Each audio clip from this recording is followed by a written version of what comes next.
क्या हो अगर मैं आपसे कहूं कि महाशिवरात्रि सिर्फ एक त्योहार नहीं है, बल्कि ब्रह्मांड की सबसे रहस्यमयी, सबसे शक्तिशाली और सबसे जागृत रात है।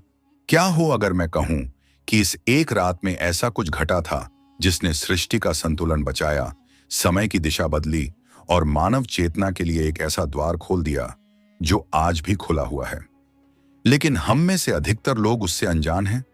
और क्या हो अगर मैं यह भी कहूं कि महाशिवरात्रि का असली रहस्य केवल व्रत, जागरण और पूजा तक सीमित नहीं है, बल्कि यह हमारे भीतर सोई हुई उस शक्ति को जगाने का संकेत है जिसे हम जीवन की भागदौड़ में भूल चुके हैं। भाइयों और बहनों, आज की कथा केवल एक पौराणिक कहानी नहीं है, यह एक आध्यात्मिक यात्रा है। यह उस क्षण की कथा है जब समूची सृष्टि डगमगा रही थी और जब एक महाशक्ति ने मौन से उठकर अस्तित्व को संभाल लिया। नमस्कार, मैं अर्जुन आपका स्वागत करता हूं आपके अपने चैनल में। और आज हम प्रवेश करने जा रहे हैं उस रहस्य में जिसे समझे बिना महाशिवरात्रि को समझना अधूरा है। बहुत समय पहले की बात है, जब सृष्टि अभी अपने विस्तार के प्रारंभिक चरण में थी। देवताओं और असुरों के बीच संघर्ष चरम पर था। यह संघर्ष केवल सत्ता का नहीं था, यह संघर्ष था ऊर्जा के संतुलन का, धर्म और अधर्म के बीच झूलते हुए ब्रह्मांड का। असुरों की शक्ति बढ़ती जा रही थी, उनका अहंकार आकाश को छू रहा था और देवताओं की आभा क्षीण होती जा रही थी। हर दिशा में भय का वातावरण था। यज्ञ भंग किए जा रहे थे, ईर्ष्यों की तपस्या भंग की जा रही थी और स्वर्ग लोक तक में चिंता की लहर थी। देवताओं ने अनेक प्रयास किए, युद्ध किए, मंत्रों का प्रयोग किया, दिव्य अस्त्रों का सहारा लिया, लेकिन हर बार वे थोड़ा और कमजोर होकर लौटते। उन्हें एहसास हो गया कि यह कोई साधारण संकट नहीं है, यह अस्तित्व का संकट है। तब सभी देवता एकत्र हुए। वहां सृजन के अधिपति भगवान ब्रह्मा उपस्थित थे, पालनहार भगवान विष्णु भी थे, इंद्र, वरुण, अग्नि, वायु सभी चिंतित थे। प्रश्न एक ही था, अब क्या किया जाए। बहुत विचार विमर्श के बाद निर्णय हुआ कि अब केवल एक ही शक्ति है जो इस असंतुलन को संतुलन में बदल सकती है। वह शक्ति जो सृजन से परे है, पालन से परे है, संहार से भी परे है। वह जो शून्य है और पूर्ण भी, वह जो मौन है और नाद भी, और वह है भगवान शिव। देवता कैलाश की ओर चल पड़े। हिम से ढका वह दिव्य पर्वत, जहां समय की गति धीमी पड़ जाती है, जहां मौन भी मंत्र की तरह गूंजता है। जब वे वहां पहुंचे तो उन्होंने एक अद्भुत दृश्य देखा। महादेव गहन समाधि में लीन थे। उनका शरीर स्थिर था, जैसे किसी शिला की प्रतिमा हो। उनकी जटाएं शांत थीं, नेत्र बंद थे और उनके चारों ओर ऐसी ऊर्जा थी जिसे शब्दों में बांधा नहीं जा सकता। वह ऊर्जा भयभीत भी करती थी और आश्वस्त भी। देवताओं ने विनम्रता से प्रणाम किया। ब्रह्मा ने कहा, हे देवाधिदेव, संसार संकट में है। विष्णु ने कहा, हे महाकाल, धर्म डगमगा रहा है। इंद्र ने हाथ जोड़कर प्रार्थना की, परंतु शिव मौन रहे। उनकी समाधि इतनी गहरी थी कि बाहरी जगत जैसे उनके लिए अस्तित्वहीन हो चुका था। यहां महाशिवरात्रि का पहला संकेत छिपा है। जब चेतना पूर्ण शून्य में स्थित होती है, तब बाहरी शोर उसे छू नहीं सकता। शिव उस अवस्था में थे जहां न विजय का आकर्षण था, न पराजय का भय। वे पूर्ण तटस्थ थे। देवताओं की चिंता बढ़ती गई। क्या वे देर से आए? क्या अब सब कुछ समाप्त होने वाला है? तभी वहां प्रकट हुई शक्ति स्वरूपा माता पार्वती। उन्होंने देवताओं की व्याकुलता देखी और अपने स्वामी की ओर प्रेम से देखा। वे जानती थीं कि शिव को आदेश से नहीं, केवल प्रेम से जगाया जा सकता है। वे धीरे से आगे बढ़ीं और उन्होंने शिव के हृदय पर अपना कर रखा। वह स्पर्श केवल शारीरिक नहीं था, वह चेतना का स्पर्श था। उन्होंने मृदु स्वर में कहा, स्वामी, यह सृष्टि आपकी ही अभिव्यक्ति है। यदि संतुलन बिगड़ रहा है तो क्या आप मौन रहेंगे? उस क्षण कुछ बदला। शिव की पलकों में हलचल हुई। धीरे धीरे उनके नेत्र खुले। उनकी आंखों में जो तेज था वह सूर्य को भी फीका कर दे। उन्होंने एक दृष्टि चारों ओर डाली और सब समझ गए। उन्होंने कोई आश्चर्य नहीं जताया, कोई क्रोध नहीं दिखाया। उन्होंने केवल शांत स्वर में कहा, समस्या युद्ध से नहीं सुलझेगी, समाधान मंथन में है। देवता चकित थे। मंथन? जब असुर सिर पर सवार हैं तब मंथन की बात। शिव ने कहा, जब तक भीतर का विष बाहर नहीं आएगा तब तक अमृत प्रकट नहीं होगा। देव और असुर दोनों मिलकर क्षीर सागर का मंथन करें, वहीं समाधान छिपा है। यही महाशिवरात्रि के रहस्य की दूसरी परत खुलती है। शिव ने पक्ष नहीं चुना, उन्होंने संतुलन चुना। उन्होंने यह नहीं कहा कि केवल देवता प्रयास करें, उन्होंने कहा कि देव और असुर दोनों साथ आए। इसका अर्थ क्या है? इसका अर्थ है कि हमारे भीतर जो देवत्व है और जो आसुरी वृत्ति है, दोनों का मंथन आवश्यक है। जब तक हम अपने भीतर के अंधकार को स्वीकार नहीं करेंगे, तब तक प्रकाश की खोज अधूरी रहेगी। देवताओं ने शिव के आदेश का पालन किया, असुरों के पास गए, उन्हें साथ आने का प्रस्ताव दिया। प्रारंभ में संदेह था, पर अमृत की लालसा दोनों पक्षों को एक कर गई। मंदराचल पर्वत को मथानी बनाया गया, वासुकी नाग को रस्सी, एक ओर देवता, दूसरी ओर असुर, और प्रारंभ हुआ वह महान समुद्र मंथन जिसने ब्रह्मांड के इतिहास को बदल दिया। यह केवल समुद्र का मंथन नहीं था, यह ऊर्जा का मंथन था, चेतना का मंथन था। मंथन प्रारंभ होते ही सागर गर्जना करने लगा, लहरें आकाश को छूने लगीं, समय जैसे थम कर देख रहा था। देवताओं की भुजाएं थकने लगीं, असुरों के माथे पर पसीना चमकने लगा, पर प्रक्रिया जारी रही। शिव दूर से देख रहे थे, वे हस्तक्षेप नहीं कर रहे थे। वे जानते थे कि मंथन का परिणाम तत्काल नहीं आता। पहले भीतर छिपी हुई परतें बाहर आती हैं, पहले जो अनचाहा है वही ऊपर आता है। यह प्रकृति का नियम है और यही महाशिवरात्रि का गूढ़ संकेत है। जब हम साधना करते हैं, जब हम ध्यान में बैठते हैं, जब हम अपने भीतर झांकते हैं, तो सबसे पहले हमें शांति नहीं मिलती। पहले हमारे भीतर का शोर उठता है, पहले हमारे भय, हमारे दोष, हमारे क्रोध, हमारी पीड़ा सतह पर आती है। यही मंथन है और शिव का संदेश है, उससे भागो मत। देवताओं को उस समय शायद इस गहराई का बोध नहीं था, वे केवल अमृत की प्रतीक्षा कर रहे थे। पर शिव जानते थे कि अमृत से पहले विष निकलेगा, और जब विष निकलेगा तब सृष्टि कांप उठेगी। अभी मंथन चल ही रहा था और ब्रह्मांड की धड़कनें तेज हो चुकी थीं। देवताओं की आशा और असुरों की महत्वाकांक्षा एक साथ उस रस्सी को खींच रही थी। हर खींच के साथ सागर की गहराई हिल रही थी और शिव मौन साक्षी बने हुए थे, जैसे उन्हें सब झांत हो कि आगे क्या आने वाला है। महाशिवरात्रि की कथा यहीं से अपने वास्तविक रहस्य की ओर बढ़ती है, क्योंकि यह केवल एक ऐतिहासिक या पौराणिक घटना नहीं थी, यह चेतना का प्रतीक थी। शिव का मौन, उनका शून्य में स्थित होना, फिर प्रेम के स्पर्श से जागना और युद्ध के स्थान पर मंथन का मार्ग दिखाना, यह सब संकेत हैं। संकेत इस बात के कि जब जीवन में अंधकार बढ़े, जब संघर्ष बढ़े, तब बाहरी युद्ध से पहले भीतर का मंथन आवश्यक है। और यही मंथन आगे चलकर उस विष को जन्म देगा जिसे संभालने के लिए स्वयं शिव को आगे आना पड़ेगा। उसी विष, उसी त्याग और उसी जागरण की कथा आगे के भागों में खुलती है, जहां महाशिवरात्रि केवल एक पर्व नहीं बल्कि चेतना के उत्कर्ष की रात बन जाती है। समुद्र मंथन अपनी चरम अवस्था की ओर बढ़ रहा था। देवताओं और असुरों की सांसें तेज थीं, भुजाएं थक चुकी थीं, लेकिन अमृत की आशा उन्हें थामे हुए थी। मंदराचल पर्वत डगमगा रहा था, वासुकी नाग के फनों से अग्नि निकल रही थी और क्षीर सागर की लहरें मानो आकाश को चुनौती दे रही थीं। हर खींच के साथ ऐसा प्रतीत होता था जैसे स्वयं समय का ताना बाना खींच रहा हो। देवता सोच रहे थे कि अब अमृत निकलेगा, अब सुख निकलेगा, अब विजय निकलेगी, परंतु प्रकृति का नियम कुछ और ही था। शिव दूर कैलाश से सब देख रहे थे, उनके नेत्र आधे खुले थे, जैसे वे बाहरी दृश्य से अधिक भीतर की प्रक्रिया को देख रहे हों। वे जानते थे कि मंथन का पहला परिणाम अमृत नहीं, विष होता है, क्योंकि जब भी गहराई को हिलाया जाता है तो सबसे पहले तल में जमा अंधकार ऊपर आता है। अचानक समुद्र की लहरों में एक भयावह परिवर्तन हुआ। जल का रंग बदलने लगा, श्वेत झाग काला पड़ने लगा, आकाश में धुएं की लपटें उठी, एक तीखी गंध चारों दिशाओं में फैल गई। देवताओं की आंखें चौंधिया गईं, असुरों के कदम पीछे हटने लगे, और तभी समुद्र के गर्भ से निकला वह भयानक हलाहल विष।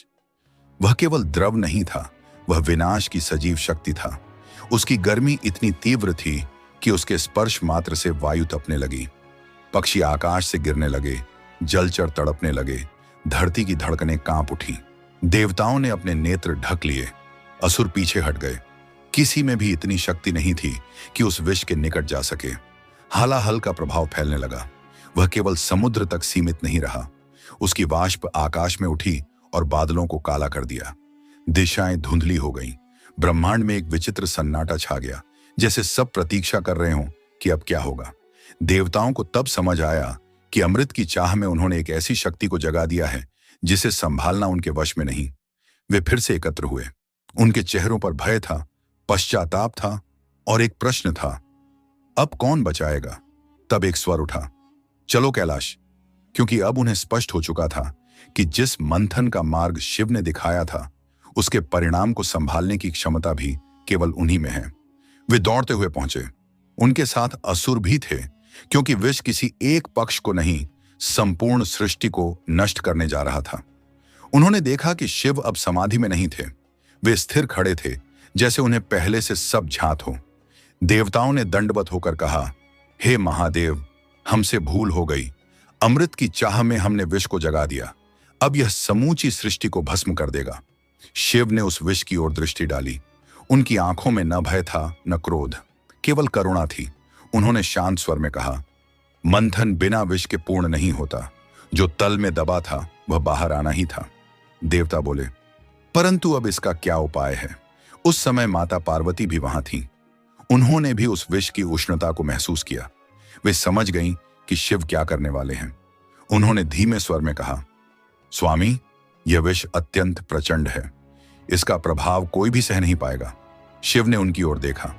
वह दृष्टि प्रेम से भरी थी, पर उससे भी अधिक दृढ़ संकल्प से। उन्होंने कहा, यदि इसे कोई नहीं रोकेगा तो यह सबको नष्ट कर देगा। कभी कभी सृष्टि को बचाने के लिए किसी एक को आगे आना पड़ता है। यह कहकर वे उस हलाहल के समीप गए। विष की ज्वाला उनके निकट आते ही भड़क उठी, मानो उसे भी अपने समकक्ष शक्ति का आभास हो गया हो। देवता कांप उठे, असुर स्तब्ध रह गए। कोई समझ नहीं पा रहा था कि शिव क्या करने जा रहे हैं। शिव ने अपने हाथ आगे बढ़ाए और उस प्रचंड विष को अपनी हथेलियों में समेट लिया। वह दृश्य अवर्णनीय था। विष की गर्मी से उनकी त्वचा तपने लगी, पर उनके चेहरे पर कोई परिवर्तन नहीं था। उन्होंने उसे अपने मुख के समीप लाया। उसी क्षण माता पार्वती ने उनका हाथ थाम लिया। उनकी आंखों में चिंता थी। उन्होंने कहा, प्रभु, यदि यह आपके भीतर उतर गया तो? शिव मुस्कुराए, यदि मैं नहीं पीऊंगा तो यह समस्त प्राणियों के भीतर उतर जाएगा। और यह कहकर उन्होंने एक ही घूंट में पूरा हल्लाहल विष पी लिया। जैसे ही विष उनके कंठ में पहुंचा, ब्रह्मांड में एक कंपन हुआ। पृथ्वी हिल गई, आकाश गरज उठा। विष की अग्नि उनके भीतर प्रज्वलित हो उठी। उनके शरीर से धुआं उठने लगा। देवताओं के हृदय धड़कने लगे। तभी माता पार्वती ने तुरंत उनका कंठ पकड़ लिया। उन्होंने अपनी शक्ति से विष को हृदय तक जाने से रोक दिया। विष उनके कंठ में ठहर गया और उसी क्षण उनका कंठ गहरा नीला पड़ गया। तभी से वे नीलकंठ कहलाए। परंतु यह केवल बाहरी घटना नहीं थी। उस विष की ज्वाला उनके भीतर प्रचंड वेदना उत्पन्न कर रही थी। उनका शरीर तप रहा था, जैसे अग्नि में तपाया जा रहा हो। देवता घबरा उठे। उन्होंने गंगा को पुकारा। गंगा ने उनकी जटाओं में स्थान लिया और अपनी शीतल धारा से उन्हें शांत करने लगी। चंद्रदेव आगे आए और उनके मस्तक पर विराजमान हुए अपनी शीतल किरणों से ताप कम करने लगे। वायु ने उन्हें ठंडक दी। हिमालय ने अपनी शांति दी। परंतु सबसे अधिक शक्ति उन्हें माता पार्वती के स्पर्श से मिली। वे उनके समीप बैठी, उनके मस्तक पर हाथ फेरती रहीं। उनका प्रेम उस विष से भी अधिक प्रबल था। विष की पीड़ा केवल शारीरिक नहीं थी, वह समस्त संसार के दुख का प्रतीक था। जब शिव ने उसे ग्रहण किया तो उन्होंने केवल एक द्रव नहीं पिया, उन्होंने समस्त प्राणियों की संभावित पीड़ा को अपने भीतर रोका। उनकी आंखों से आंसू बहे, पर वे आंसू कमजोरी के नहीं थे, वे करुणा के आंसू थे। उन्होंने अनुभव किया कि यदि यह विष किसी और के भीतर जाता तो कितने जीवन नष्ट हो जाते। यह सोचकर उनकी वेदना और गहरी हुई, पर उनका संकल्प अडिग रहा। रात गहराती गई। वह एक अद्भुत रात थी। देवता जागते रहे, असुर भी जागते रहे। सबकी दृष्टि शिव पर थी। वे देख रहे थे कि कैसे एक महाशक्ति अपने भीतर समस्त विनाश को रोककर सृष्टि को सुरक्षित रखे हुए हैं। वही रात आगे चलकर महाशिवरात्रि कहलाई, क्योंकि वह केवल एक घटना नहीं थी, वह जागरण की रात थी। जागरण केवल नींद से नहीं, अज्ञान से। शिव ने दिखाया कि सच्चा बल युद्ध में नहीं, त्याग में है। सच्ची विजय किसी को हराने में नहीं, सबको बचाने में है। धीरे धीरे विष का प्रभाव स्थिर होने लगा। वह उनके कंठ में ही सीमित हो गया। सुबह की पहली किरण जब हिमालय की चोटियों पर पड़ी तो एक अद्भुत दृश्य दिखाई दिया। शिव स्थिर खड़े थे। उनका कंठ नीला था, पर उनके चेहरे पर एक दिव्य आभा थी। ऐसा प्रतीत होता था जैसे उन्होंने विष को पराजित नहीं, उसे साध लिया हो। उन्होंने उसे भीतर रखा, पर उसे हृदय तक नहीं जाने दिया। यही महाशिवरात्रि का गहन रहस्य है। जीवन के विष को बाहर फेंकना समाधान नहीं, उसे भीतर समाहित कर नियंत्रित करना ही साधना है। देवताओं ने उनके चरणों में गिरकर कृतज्ञता व्यक्त की। असुर भी नतमस्तक हुए। उस क्षण कोई भेद नहीं था। सब समझ गए कि यदि शिव न होते तो सृष्टि का अस्तित्व समाप्त हो जाता। शिव ने केवल इतना कहा, यह मेरा कर्तव्य था। परंतु उनके भीतर जो हुआ था वह केवल कर्तव्य नहीं था, वह करुणा की पराकाष्ठा थी। और उसी करुणा की अग्नि में महाशिवरात्रि का वास्तविक अर्थ जन्मा। वह रात जब अंधकार को प्रकाश ने नहीं बल्कि सहनशीलता ने हराया, जब विष को नष्ट नहीं किया गया बल्कि साधा गया, जब मौन ने समस्त को बचा लिया। यही वह कथा है जो आगे चलकर तांडव, जागरण और आत्म मंथन की गहराई में प्रवेश करती है, जहां महाशिवरात्रि केवल एक स्मृति नहीं बल्कि हर वर्ष लौट कर आने वाला वह अवसर बन जाती है, जब हम भी अपने भीतर के विष को पहचान कर उसे शिव को समर्पित कर सकें। जब वह भयानक रात बीतने लगी और पूर्व दिशा में हल्की अरुणिमा फैलने लगी, तब ऐसा प्रतीत हुआ मानो स्वयं प्रकृति ने राहत की सांस ली हो। हलाहल अब भी शिव के कंठ में स्थित था, पर वह उग्र नहीं रहा। वह शांत था, नियंत्रित था, साध लिया गया था। देवताओं ने देखा कि जिनकी देह से धुआं उठ रहा था, जिनकी नसों में विष की अग्नि प्रवाहित हो रही थी, वही महादेव अब शांत खड़े हैं, जैसे कुछ हुआ ही न हो। उनका कंठ गहरा नीला था और उसी नीलिमा में एक अद्भुत सौंदर्य झलक रहा था।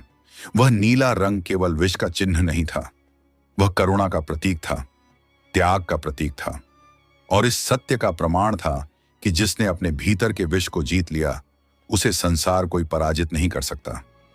देवताओं के हृदय कृतज्ञता से भर उठे।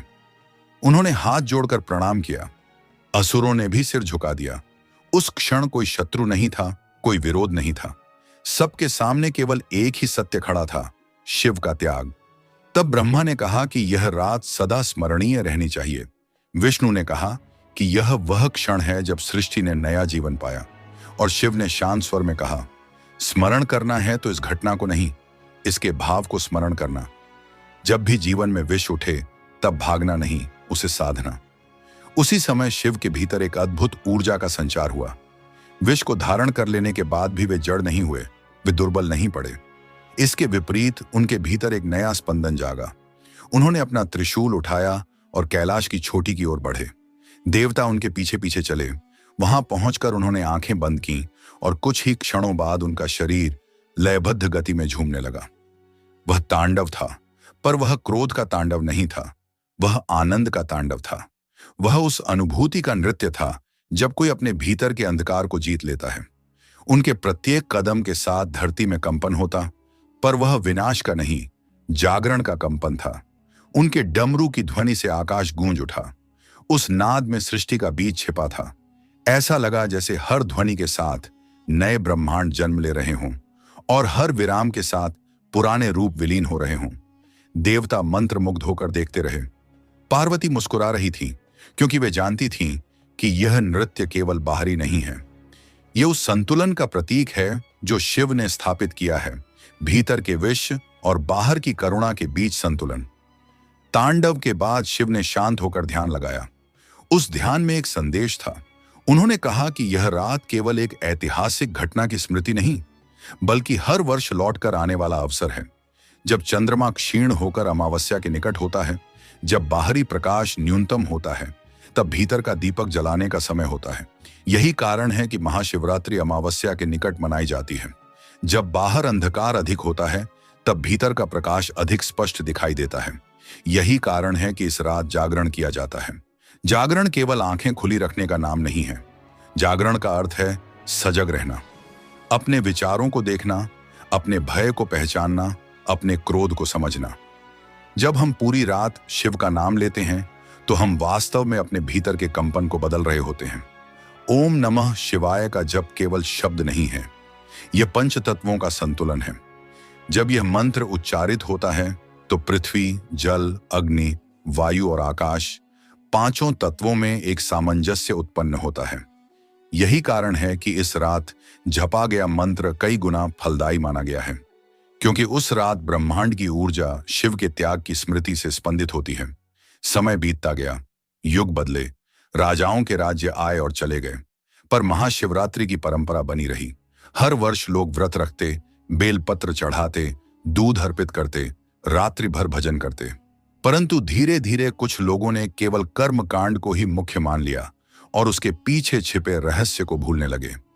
शिव ने विष इसलिए नहीं पिया कि लोग केवल उपवास करें, उन्होंने विष इसलिए पिया कि मनुष्य सीख सके जीवन के कटु अनुभवों को कैसे संभालना है। एक बार एक आरष्य ने अपने शिष्य से पूछा, क्या तुम जानते हो कि शिव ने विष को कंठ में ही क्यों रोका?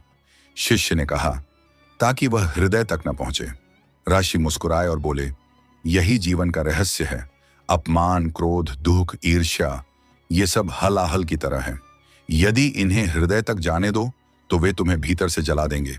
यदि इन्हें बाहर उगल दो तो वे संसार को जला देंगे।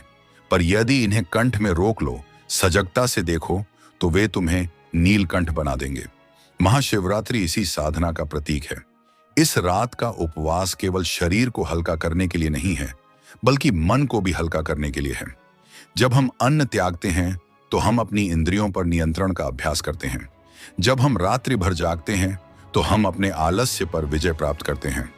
जब हम शिवलिंग पर जल चढ़ाते हैं तो हम अपने अहंकार को धोते हैं। और जब हम मंत्र जपते हैं तो हम अपने भीतर के कंपन को शुद्ध करते हैं।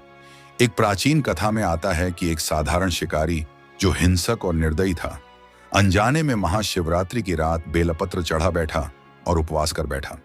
उसे ज्ञान नहीं था, पर भाव था, और उस भाव ने उसके जीवन को बदल दिया। यह कथा हमें बताती है कि शिव बाहरी भव्यता से नहीं, भीतर की सच्चाई से प्रसन्न होते हैं। यदि हृदय में परिवर्तन की इच्छा है तो महाशिवरात्रि वह क्षण है जब ब्रह्मांड स्वयं सहायता करता है। इस रात का एक और गूढ़ अर्थ है। जब चंद्रमा क्षीण होता है तब मन भी क्षीण होता है। चंद्रमा मन का प्रतीक है। शिव ने चंद्रमा को अपने मस्तक पर धारण किया। इसका अर्थ है कि जिसने मन को अपने नियंत्रण में कर लिया वही शिव है। महाशिवरात्रि की रात हम अपने चंचल मन को शिव के चरणों में रखते हैं। हम स्वीकार करते हैं कि हमारा मन स्थिर नहीं है, पर हम उसे साधना चाहते हैं। शिव का तांडव भी इसी प्रक्रिया का प्रतीक है। जीवन निरंतर परिवर्तन है, कुछ बनता है, कुछ मिटता है। यदि हम परिवर्तन से डरते हैं तो हम पीड़ा में रहते हैं। यदि हम परिवर्तन को नृत्य की तरह स्वीकार करते हैं तो हम आनंद में रहते हैं। महाशिवरात्रि हमें सिखाती है कि विनाश भी सृजन का ही एक रूप है। पुराना टूटेगा तभी नया बनेगा, भीतर का विष बाहर आएगा तभी अमृत प्रकट होगा। जब हम इस रात हर हर महादेव कहते हैं तो उसका अर्थ केवल जयकार नहीं है। हर का अर्थ है जो हर ले।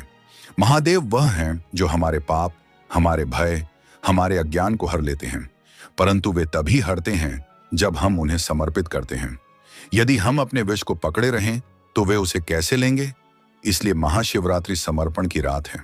यह वह क्षण है जब हम स्वीकार करते हैं कि हम पूर्ण नहीं हैं, पर हम पूर्णता की दिशा में चलना चाहते हैं। कहा जाता है कि इस रात की ऊर्जा इतनी प्रबल होती है कि ध्यान करने वाला साधक अपने भीतर गहरी शांति अनुभव कर सकता है, क्योंकि यह वही रात है जब शिव ने अपनी चेतना को पूर्ण रूप से जागृत रखा। उन्होंने पीड़ा के बीच भी सजगता नहीं छोड़ी। उन्होंने विष के ताप में भी ध्यान की शीतलता बनाए रखी। यही संतुलन साधना है। आज के युग में जब जीवन की गति तेज है, जब मन निरंतर तनाव में है, तब महाशिवरात्रि और भी अधिक प्रासंगिक हो जाती है, क्योंकि आज का हलाहल क्रोध, तनाव, प्रतिस्पर्धा और असंतोष के रूप में हमारे भीतर है। यदि हम उसे पहचान कर साध लें तो हम भी अपने जीवन में नीलकंठ बन सकते हैं। यदि हम उसे अनदेखा करें तो वही विष हमारे संबंधों, हमारे स्वास्थ्य और हमारी शांति को नष्ट कर देगा। इसलिए जब अगली बार महाशिवरात्रि आए तो केवल एक त्योहार की तरह मत मनाइए। उस रात कुछ समय अकेले बैठिए, अपनी आंखें बंद कीजिए, अपने भीतर झांकिए, पूछिए कि आपका हलाहल क्या है, आपका भय क्या है, आपका क्रोध क्या है, और फिर कल्पना कीजिए कि आप उसे शिव को समर्पित कर रहे हैं। वही सच्ची पूजा होगी, वही सच्चा अभिषेक होगा। महाशिवरात्रि अंत नहीं, आरंभ है। यह केवल उस रात की स्मृति नहीं जब शिव ने विष पिया था। यह हर उस क्षण की याद दिलाती है जब हमें अपने भीतर के विष को साधना है। यह हमें सिखाती है कि शक्ति और करुणा साथ साथ चल सकती हैं। यह बताती है कि मौन में भी अपार बल होता है, और यह विश्वास दिलाती है कि जब तक शिव चेतना जीवित है तब तक अंधकार चाहे कितना भी गहरा हो, संतुलन पुनः स्थापित होगा। और अंततः महाशिवरात्रि का सबसे बड़ा रहस्य यही है कि शिव कहीं बाहर नहीं है, वे हमारे भीतर हैं। जब हम सजग होते हैं, जब हम संतुलित होते हैं, जब हम करुणामय होते हैं, तब हम शिव के निकट होते हैं। जब हम अपने विष को पहचान कर उसे हृदय तक नहीं जाने देते, तब हम नीलकंठ के मार्ग पर होते हैं। यही इस रात का सार है। यही वह रहस्य है जिसे समझकर महाशिवरात्रि केवल एक पर्व नहीं बल्कि जीवन जीने की कला बन जाती है। ओम नमः शिवाय। क्या आपने कभी कल्पना की है कि शिव का ऐसा ज्योतिर्लिंग भी हो सकता है जो धरती के ऊपर नहीं बल्कि धरती के भीतर विराजमान हो, जहां शिव अकेले नहीं बल्कि ब्रह्मा और विष्णु के साथ एक ही रूप में पूजे जाते हों, और जहां बहने वाला जल कभी सूखता नहीं, मानो स्वयं शिव निरंतर अभिषेक की अवस्था में हो। यह कोई कल्पना नहीं, कोई कथा मात्र नहीं, बल्कि भारत की पवित्र भूमि पर स्थित एक ऐसा रहस्यमय सत्य है जिसे जानकर आज भी विद्वान, इतिहासकार और श्रद्धालु समान रूप से चकित रह जाते हैं। महाराष्ट्र के नासिक जिले में ब्रह्मगिरी पर्वत की गोद में बसा त्र्यंबकेश्वर ज्योतिर्लिंग केवल एक मंदिर नहीं है। यह समय, रहस्य और चेतना का ऐसा संगम है जहां इतिहास और आस्था एक दूसरे में विलीन हो जाते हैं।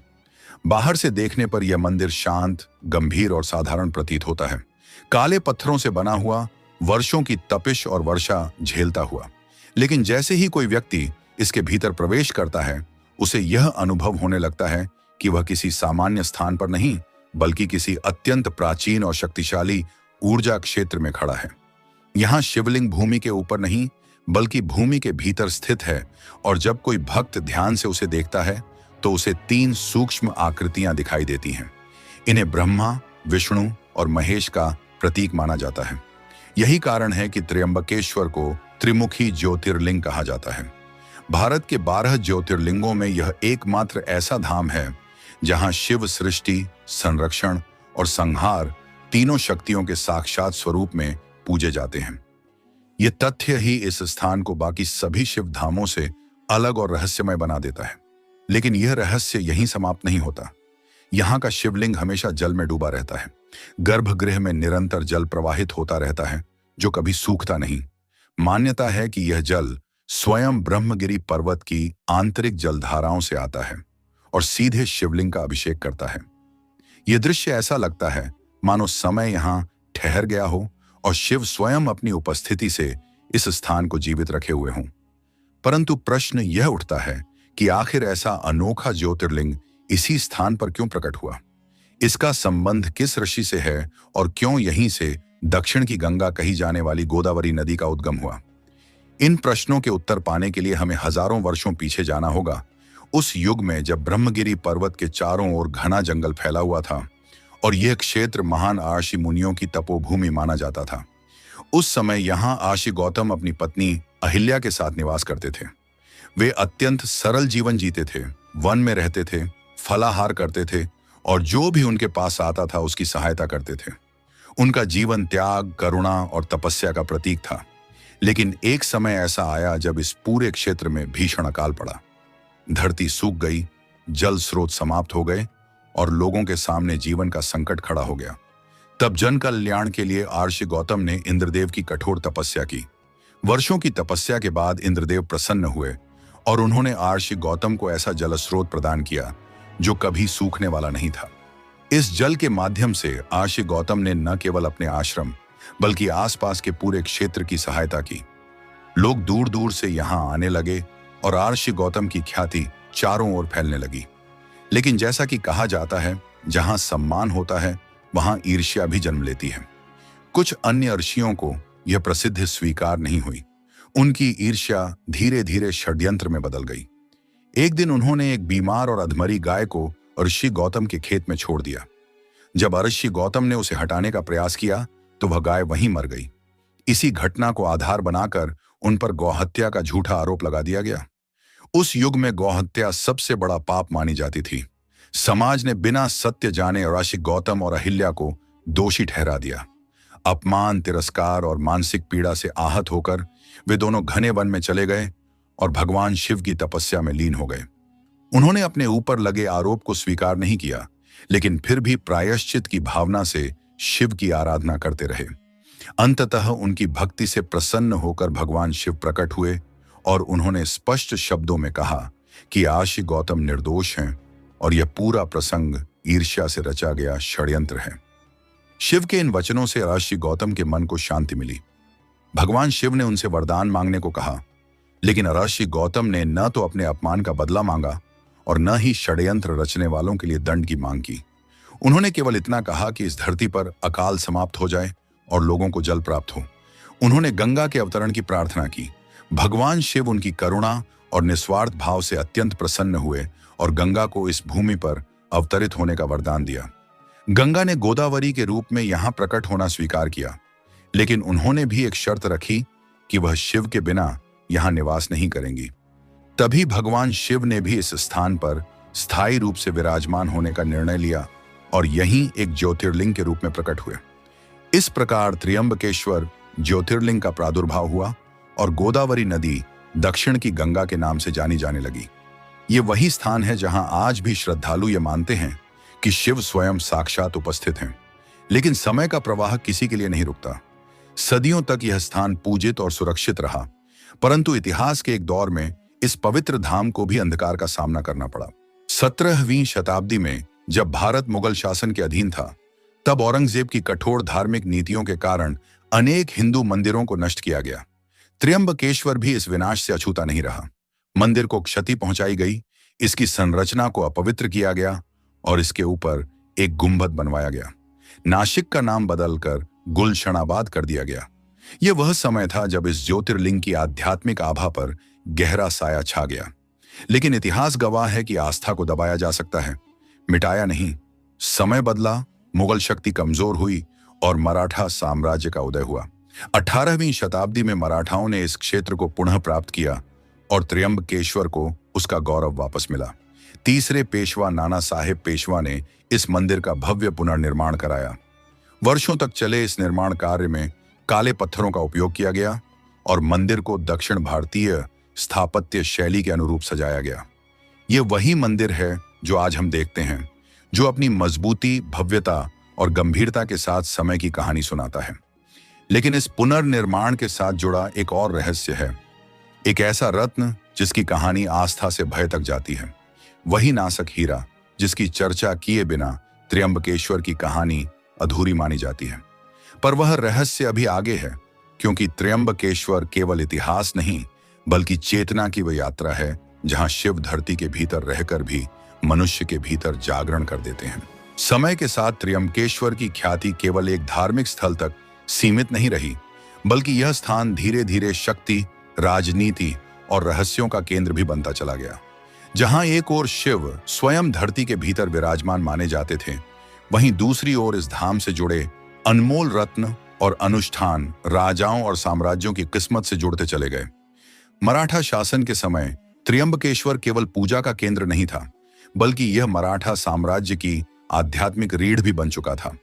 पेशवाओं का विश्वास था कि जब तक त्र्यंबकेश्वर सुरक्षित है, तब तक उनका राज्य भी सुरक्षित है। इसी विश्वास के चलते मंदिर को अपार धन, स्वर्ण और रत्न अर्पित किए गए। इन्हीं अर्पणों में एक ऐसा रत्न भी था जिसने आगे चलकर आस्था से भय तक की यात्रा तय की। यह था नासक हीरा। कहा जाता है कि यह हीरा गोलकुंडा की प्रसिद्ध खदानों से निकाला गया था, वही खदान जहां से कोहिनूर जैसा हीरा भी निकला था।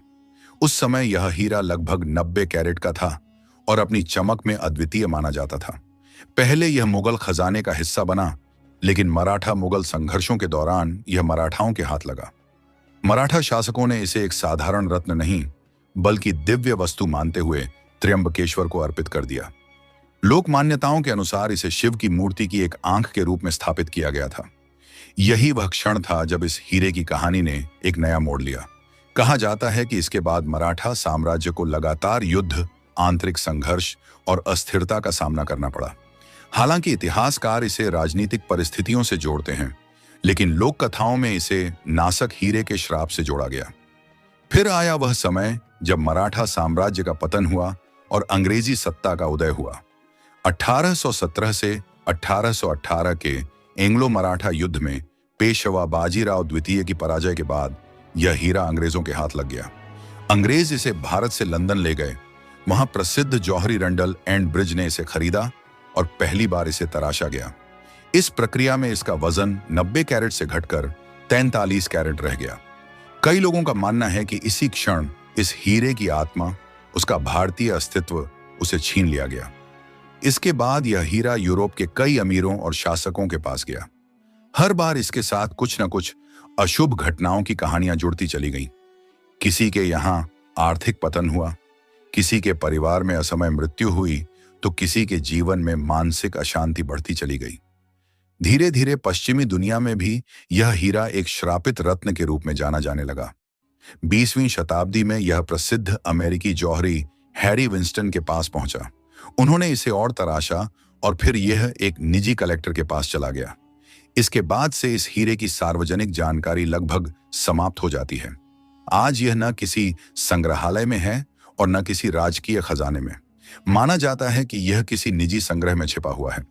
लेकिन त्र्यंबकेश्वर के रहस्य केवल नासक हीरे तक सीमित नहीं है। यदि कोई भक्त मंदिर के गर्भगृह से बाहर निकलकर आसपास के क्षेत्र को देखे तो उसे यह अनुभव होता है कि यहाँ की भूमि स्वयं कुछ कहना चाहती है। मंदिर से थोड़ी दूरी पर स्थित कुशावर्त कुंड इसका सबसे बड़ा उदाहरण है। देखने में यह एक साधारण जलकुंड प्रतीत होता है, लेकिन इसकी मान्यता और इतिहास इसे असाधारण बना देते हैं। पौराणिक कथाओं के अनुसार गोदावरी नदी जब पहली बार इस क्षेत्र में प्रकट हुई थी, तब वह स्थिर नहीं रहती थी। वह प्रकट होकर लुप्त हो जाती थी, जिससे आर्षि मुनियों और स्थानीय लोगों को भारी कष्ट होता था।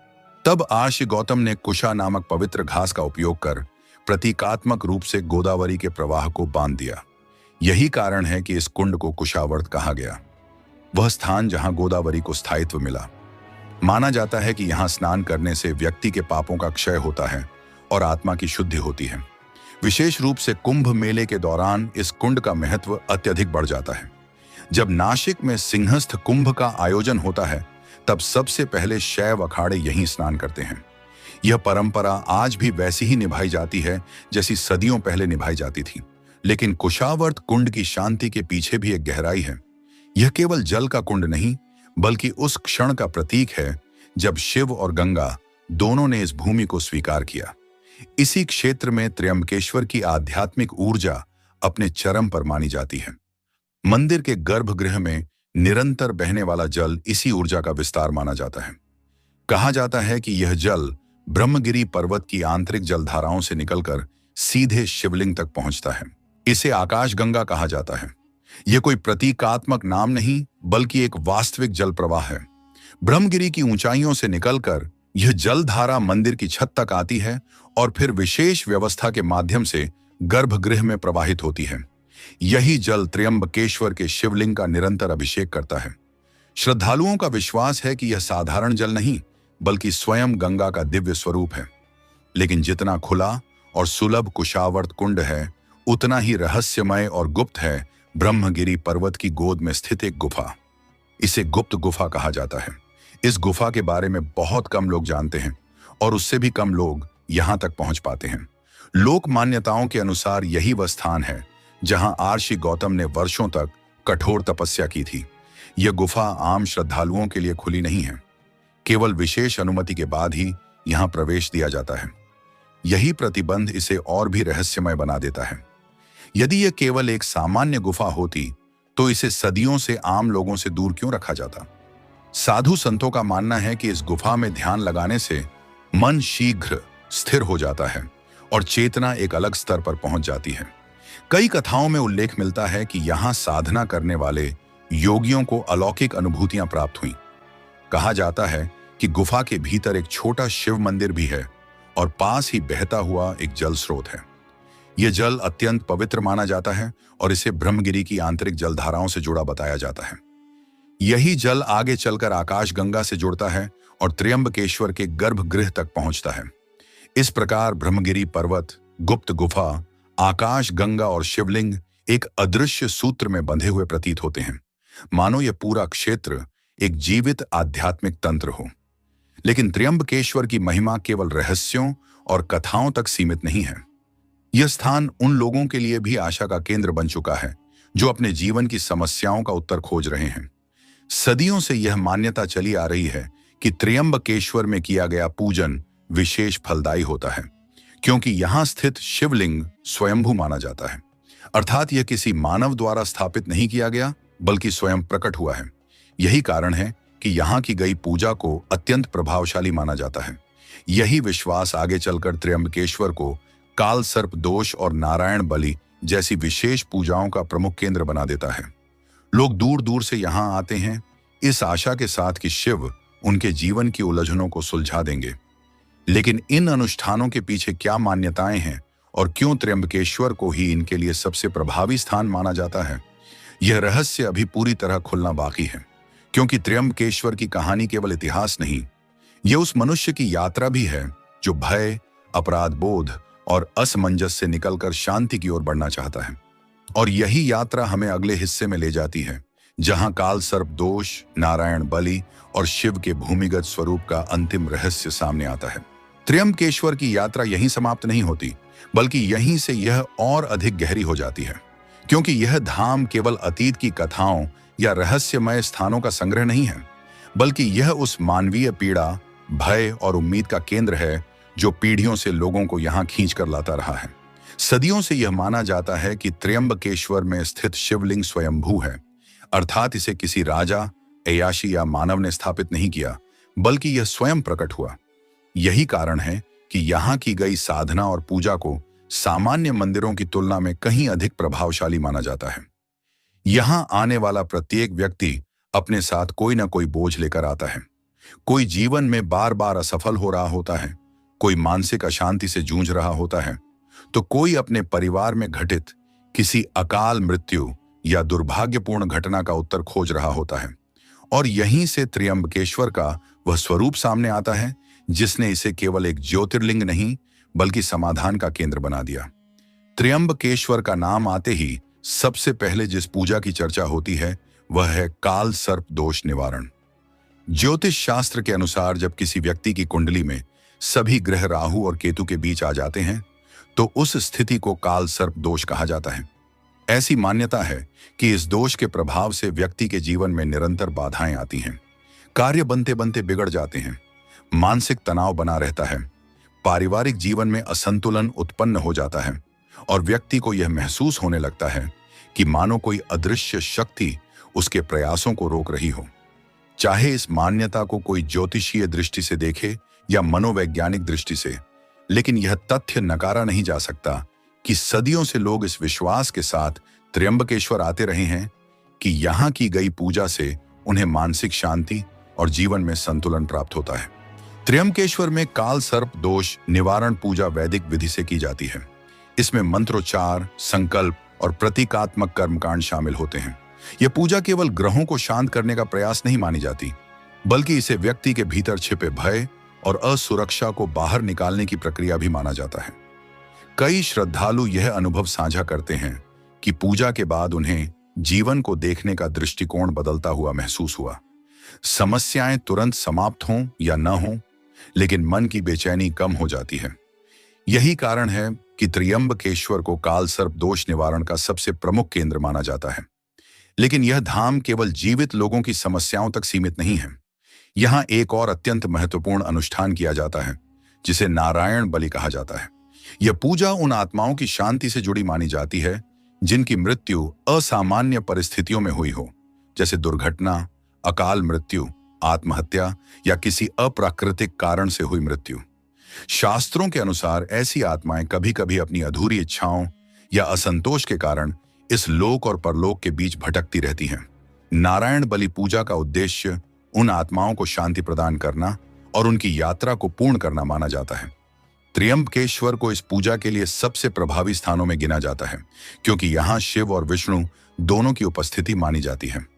नारायण बलि में भगवान विष्णु के नारायण स्वरूप की विशेष आराधना की जाती है, लेकिन यह पूजा शिव के सानिध्य में ही संपन्न होती है। यह भी माना जाता है कि इस पूजा से केवल मृत आत्मा को ही नहीं, बल्कि उसके परिजनों को भी मानसिक शांति प्राप्त होती है। कई परिवार जो वर्षों से किसी दुखद घटना का बोझ ढो रहे होते हैं, यहाँ आकर एक प्रकार की भावनात्मक मुक्ति का अनुभव करते हैं। यही कारण है कि त्र्यंबकेश्वर को केवल कर्मकांड का स्थान नहीं, बल्कि भावनात्मक उपचार का केंद्र भी कहा जाता है। लेकिन इन सभी अनुष्ठानों के बीच जो बात सबसे अधिक ध्यान खींचती है वह है स्वयं शिव का भूमिगत स्वरूप। जिस तरह त्र्यंबकेश्वर में शिव धरती के भीतर स्थित हैं, वह अपने आप में एक गहरा प्रतीक माना जाता है। कुछ विद्वान इसे इस बात का संकेत मानते हैं कि शिव केवल आकाश या पर्वतों में नहीं, बल्कि पृथ्वी की गहराइयों में भी समान रूप से विद्यमान है। यह स्वरूप स्थिरता, धैर्य और मौन शक्ति का प्रतीक माना जाता है।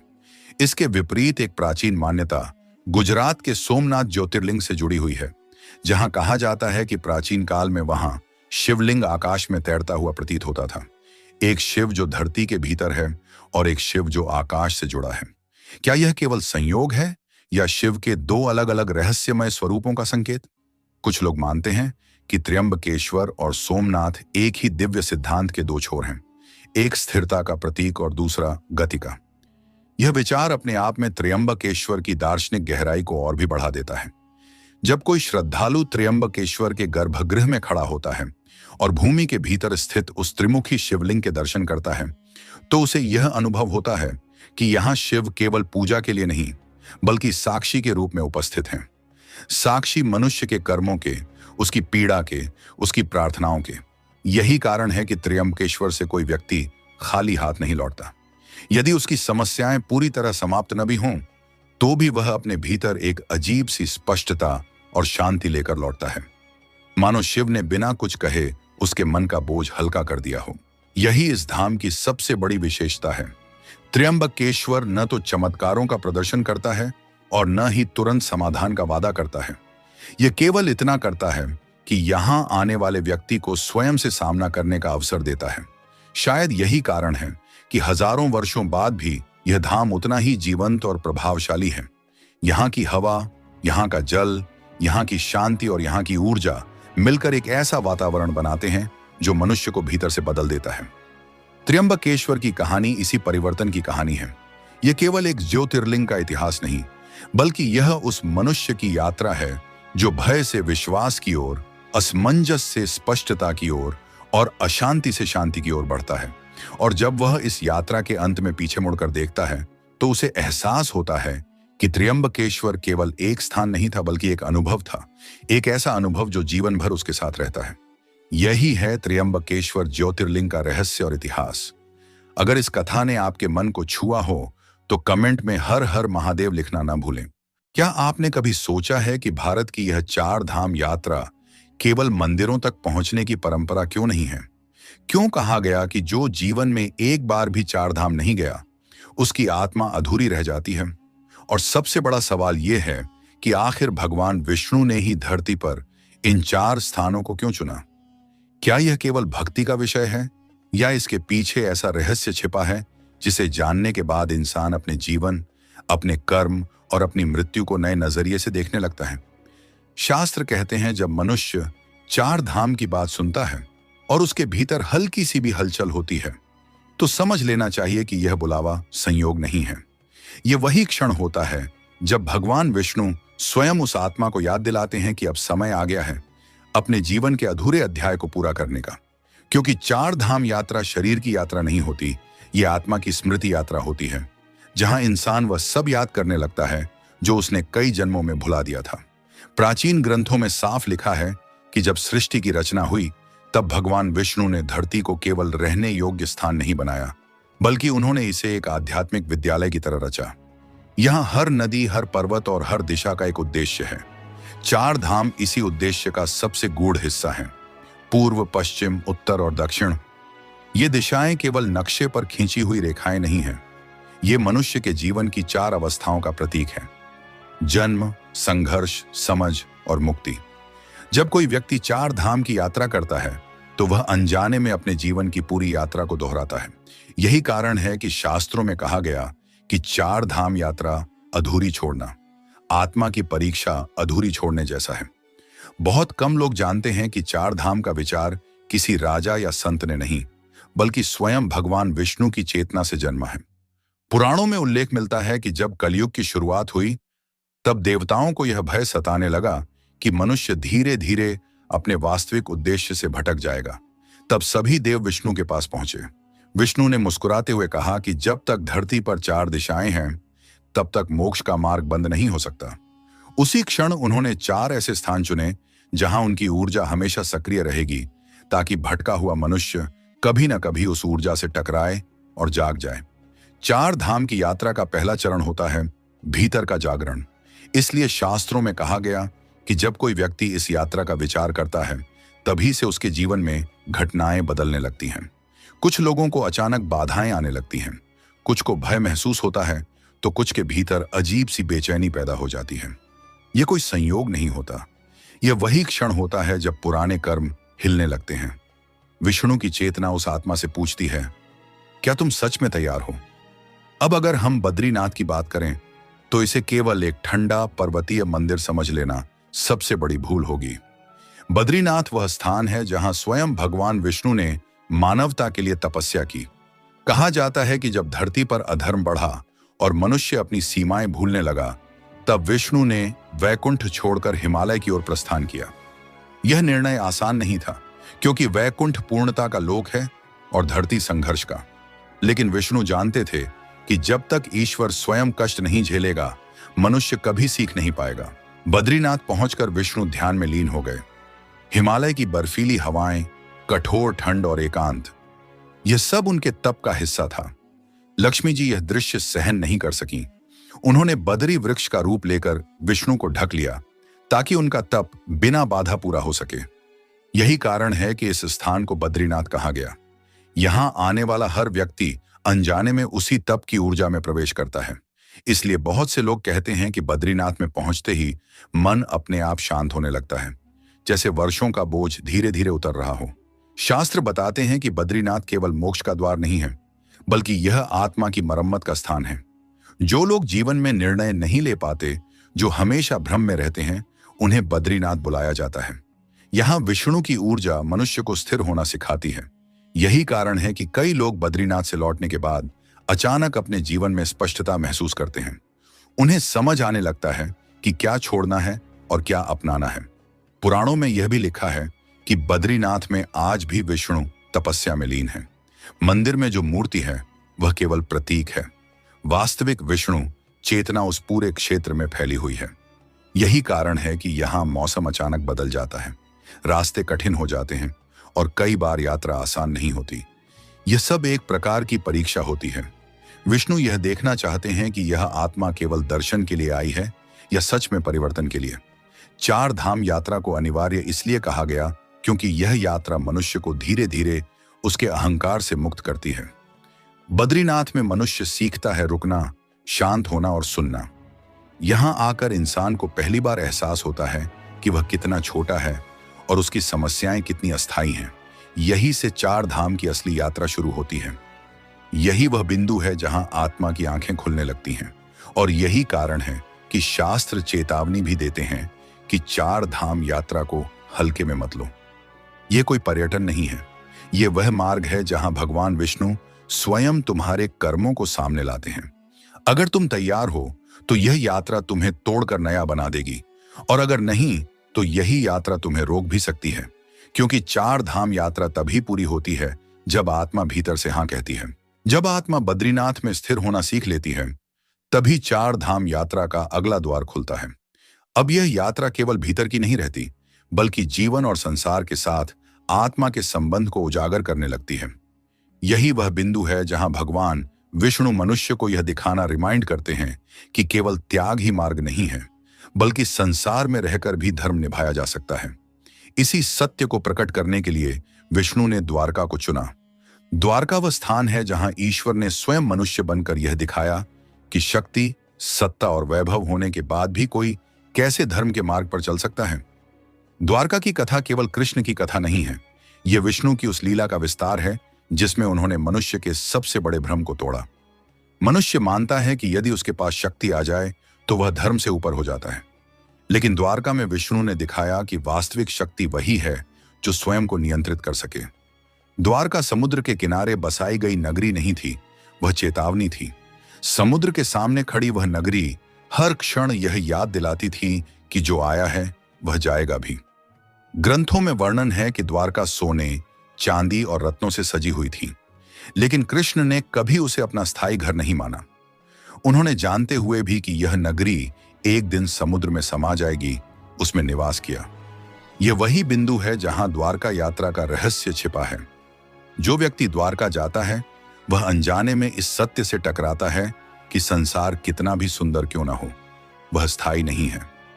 यही कारण है कि कई लोग द्वारका में पहुंचकर अजीब सी विरक्ति महसूस करते हैं, जैसे भीतर कुछ छूट रहा हो। समुद्र के नीचे दबी द्वारका आज भी वैज्ञानिकों के लिए एक पहेली है। संरचनाएं, पत्थर, रास्ते, सब कुछ इस ओर संकेत करता है कि यह कोई साधारण नगरी नहीं थी।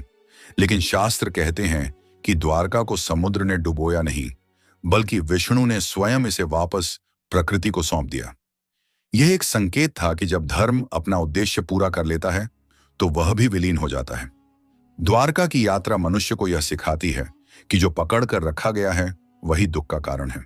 चार धाम यात्रा में द्वारका का स्थान इसलिए अनिवार्य है क्योंकि यहां आत्मा अहंकार के अंतिम स्तर से गुजरती है। बद्रीनाथ में मन स्थिर हुआ, लेकिन द्वारका में अहंकार टूटता है। यहां आकर व्यक्ति को समझ आने लगता है कि उसकी पहचान, उसका पद, उसका धन सब कुछ क्षणिक है। यही कारण है कि शास्त्रों में कहा गया है कि जो द्वारका को समझ गया वह संसार में रहते हुए भी बंधन मुक्त हो सकता है। और फिर यात्रा बढ़ती है उस स्थान की ओर जहां भगवान विष्णु स्वयं शिव के चरणों में झुकते हैं, रामेश्वरम। यह चार धाम यात्रा का सबसे गूढ़ और सबसे गलत समझा गया हिस्सा है।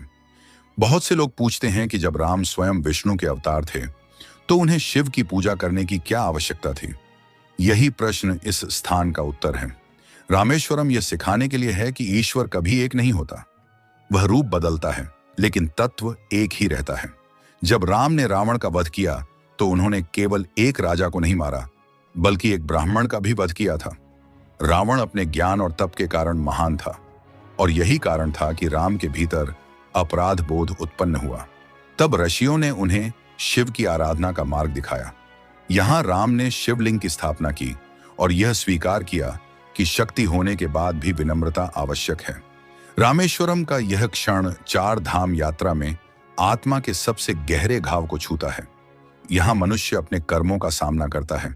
यहां यह समझ आता है कि हर सही कार्य भी भीतर कोई ना कोई प्रभाव छोड़ जाता है। इसीलिए रामेश्वरम में केवल दर्शन नहीं होते, यहां शुद्धिकरण होता है। मंदिर के भीतर और बाहर स्थित तीर्थ कुंड केवल जल के स्रोत नहीं हैं, वे प्रतीक हैं उन परतों के जिन्हें आत्मा को पार करना होता है। शास्त्रों में लिखा है कि रामेश्वरम की यात्रा बिना पछतावे के पूरी नहीं होती। कुछ लोग यहां आकर रो पड़ते हैं, कुछ को अपने पुराने कर्म याद आने लगते हैं और कुछ भीतर से खाली महसूस करते हैं। यह कोई कमजोरी नहीं है, यह वही क्षण है जब आत्मा अपने बोझ को पहचानती है। रामेश्वरम सिखाता है कि मुक्ति का मार्ग केवल ज्ञान से नहीं, विनम्रता से होकर गुजरता है। यह भी कहा जाता है कि रामेश्वरम में समुद्र की लहरें कुछ विशेष दिनों में अलग व्यवहार करती हैं। आर्षियों का मानना था कि यह वही समय होता है जब शिव और विष्णु की ऊर्जा एक दूसरे से संवाद करती है। यही कारण है कि यह स्थान चार धाम में सबसे संतुलनकारी माना जाता है। द्वारका ने अहंकार तोड़ा, रामेश्वरम उसे शुद्ध करता है। चार धाम यात्रा में यह चरण इसलिए अनिवार्य है क्योंकि यहां आत्मा को यह स्वीकार करना पड़ता है कि वह पूर्ण नहीं है। जब तक यह स्वीकार नहीं होता तब तक आगे का मार्ग नहीं खुलता। रामेश्वरम यह सिखाता है कि सच्चा धर्म झुकने में है, न कि ऊंचा होने में। और जब कोई व्यक्ति द्वारका और रामेश्वरम दोनों को भाव से पार कर लेता है, तब उसकी चेतना बदल चुकी होती है। अब वह वही इंसान नहीं रहता जो यात्रा पर निकला था। अब उसके भीतर एक मौन जन्म ले चुका होता है। यही मौन आगे के अंतिम चरण की तैयारी है। यही वह बिंदु है जहां चार धाम यात्रा सबसे रहस्यमय रूप ले लेती है, क्योंकि अब भगवान विष्णु उस आत्मा को उस स्थान की ओर बुलाने लगते हैं जहां अपूर्णता भी पूर्ण मानी जाती है।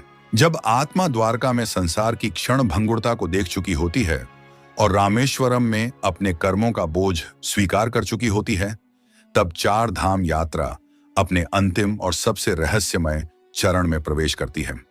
यह वह बिंदु होता है जहां मनुष्य के भीतर अब प्रश्न कम और मौन अधिक होता है। अब उसे उत्तर नहीं चाहिए होते, बल्कि वह स्वयं उत्तर बनने की स्थिति में पहुंच चुका होता है। इसी अवस्था में भगवान विष्णु आत्मा को उस स्थान की ओर बुलाते हैं जहां पूर्णता भी अपूर्ण दिखाई देती है और अपूर्णता ही परम सत्य बन जाती है। यही है जगन्नाथपुरी। जगन्नाथपुरी केवल एक मंदिर नहीं है, ये ईश्वर की उस लीला का सबसे गहरा संकेत है जहां भगवान स्वयं अपने स्वरूप को तोड़ देते हैं। यहां विष्णु जगन्नाथ बन जाते हैं, बिना पूरे हाथ, बिना पूरे पांव, गोल नेत्रों के साथ। यह रूप देखने में अजीब लगता है, लेकिन यही रूप चार धाम यात्रा का सबसे बड़ा रहस्य खोलता है। यह बताता है कि ईश्वर मनुष्य के तर्क से परे है। जो उसे समझने की कोशिश करता है वह चूक जाता है, और जो उसे स्वीकार कर लेता है वही मुक्त होता है। शास्त्र कहते हैं कि जब कृष्ण ने देह त्याग किया तब उनकी चेतना पूर्ण रूप में पृथ्वी से नहीं गई। उनका हृदय तत्व यहीं रह गया। उसी तत्व से जगन्नाथ का रूप प्रकट हुआ। यही कारण है कि इस मंदिर में मूर्तियां लकड़ी की हैं और हर कुछ वर्षों में बदली जाती हैं। इसे नवकलेवर कहा जाता है।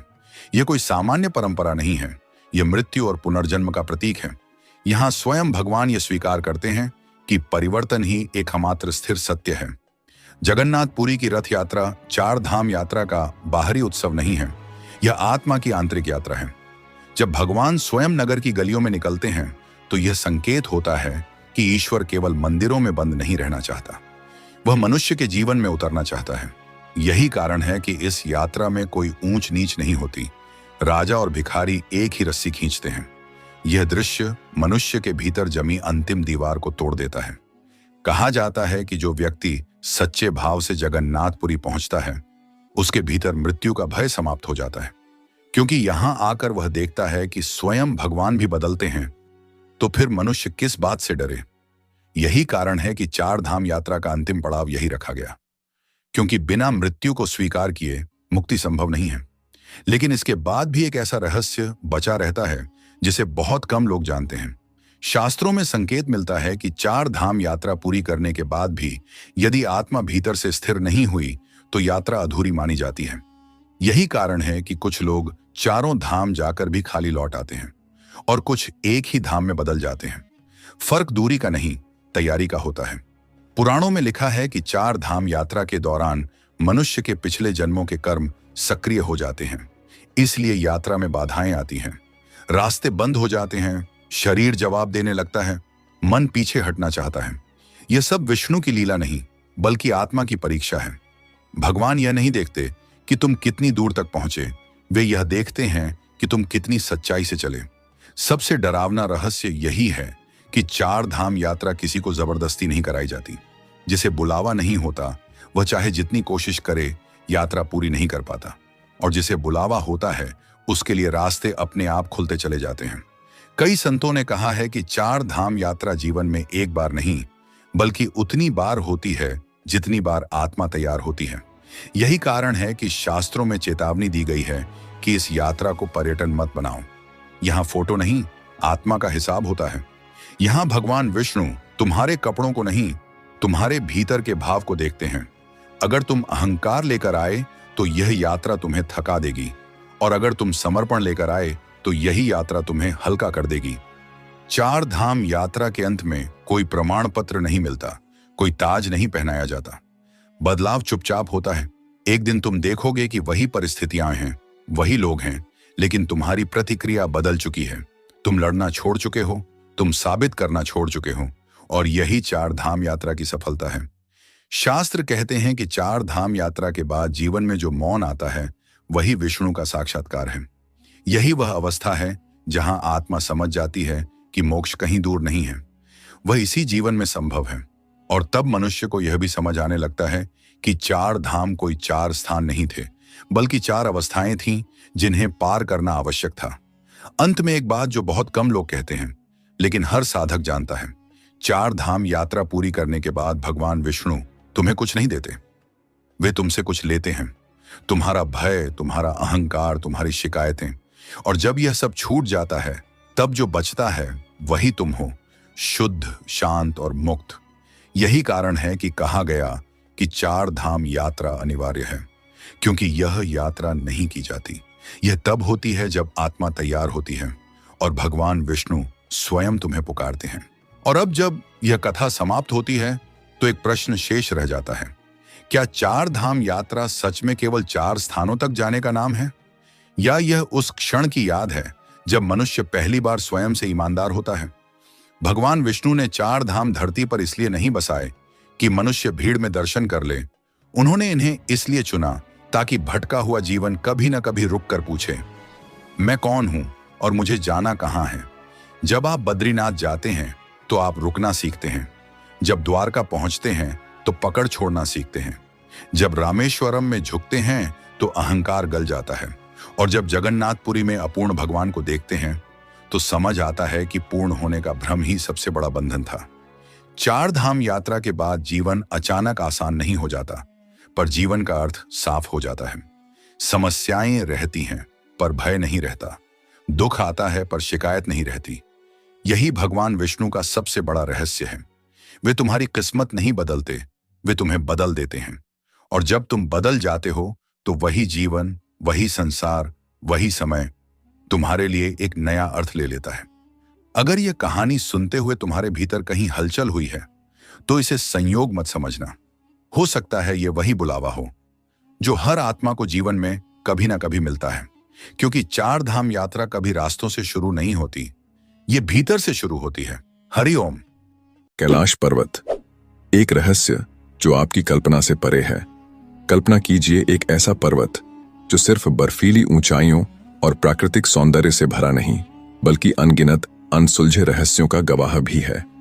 यह वही पर्वत है जिसे लाखों लोग परमात्मा का निवास मानते हैं, लेकिन वैज्ञानिकों और शोधकर्ताओं के लिए यह आज भी एक अबूझ पहेली बना हुआ है।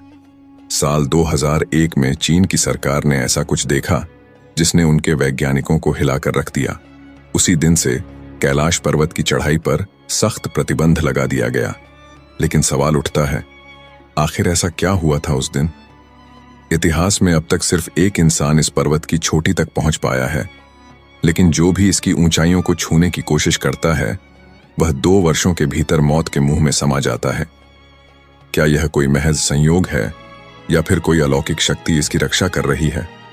और सबसे रहस्यमय बात, इस पर्वत पर इंसानी उम्र 2 गुनी रफ्तार से क्यों बढ़ने लगती है? क्या सच में कैलाश पर्वत के नीचे शंभाला नाम का एक प्राचीन दिव्य शहर छिपा हुआ है? नासा के वैज्ञानिकों ने जब अपनी उन्नत तकनीकों से कैलाश पर्वत पर निगाहें गड़ाईं तो उन्होंने ऐसा कुछ देखा जिसने उनके होश उड़ा दिए। इतना ही नहीं, जब चीन ने कैलाश पर्वत पर एक हेलीकॉप्टर भेजने की कोशिश की तो उसके साथ ऐसा अकल्पनीय हुआ कि पूरी दुनिया स्तब्ध रह गई। इन सभी अनसुलझे रहस्यों का पर्दाफाश हम इस वीडियो में करेंगे, इसलिए अंत तक जुड़े रहिए, क्योंकि जो आप जानने वाले हैं वह आपकी सोच से कहीं आगे है। कैलाश पर्वत केवल एक पर्वत नहीं, बल्कि एक दिव्य शक्ति का केंद्र।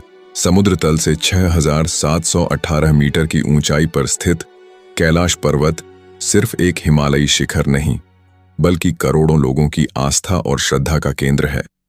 हिंदू धर्म में इसे भगवान शिव का पवित्र निवास माना जाता है, जहां वे अपनी अर्धांगिनी मां पार्वती के साथ ध्यानमग्न रहते हैं। बौद्ध धर्म में इसे परम आनंद के प्रतीक बुद्ध डेमचौक का निवास माना गया है, तो जैन धर्म के अनुसार यही वह स्थान है जिसे अष्टापद कहा जाता है, जहां प्रथम तीर्थंकर ऋषभदेव ने मोक्ष प्राप्त किया था। लेकिन यह पर्वत केवल धार्मिक मान्यताओं तक सीमित नहीं है। यह स्थान आध्यात्मिक रहस्यों और अलौकिक घटनाओं का ऐसा केंद्र है जो विज्ञान को भी चुनौती देता है। यहाँ के पत्थरों, झरनों और ऊंची चट्टानों में छिपे रहस्य इसे दुनिया के सबसे रहस्यमय और अलौकिक स्थानों में से एक बनाते हैं।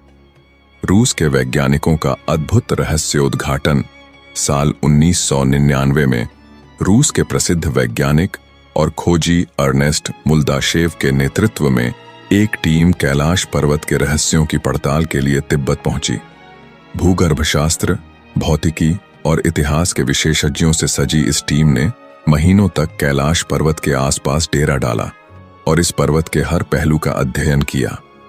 तिब्बती लामाओं से मिली प्राचीन कथाओं और यहाँ होने वाली रहस्यमय घटनाओं ने उनके होश उड़ा दिए।